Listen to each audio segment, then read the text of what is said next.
Hey, here I have an Amazon box, and inside there are a couple items. I'm just going to pull out one, and it is in its own plastic bag.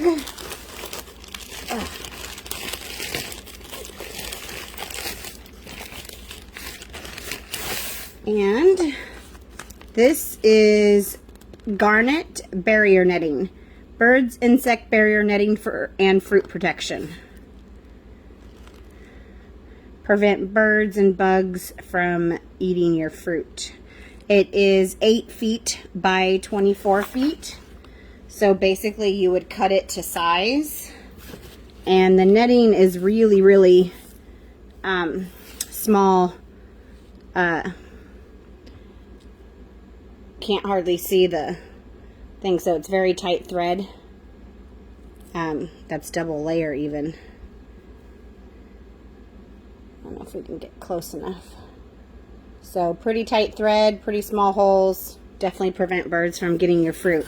So it kind of shows it. You can put it over the grapes itself, or put it over the whole tree, or a row of vegetables. So we have several fruit trees that our birds are getting our cherries and stuff before we're able to pick them. So we hope to use this to help protect them.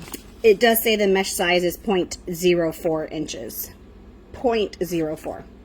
So, and then again, like you could use zip tie or the fabric Velcro stuff in and around the top part of the wire or mesh. So hopefully there's plenty of webbing here to get our trees wrapped to protect them. So hopefully you enjoyed this video, and thanks for watching.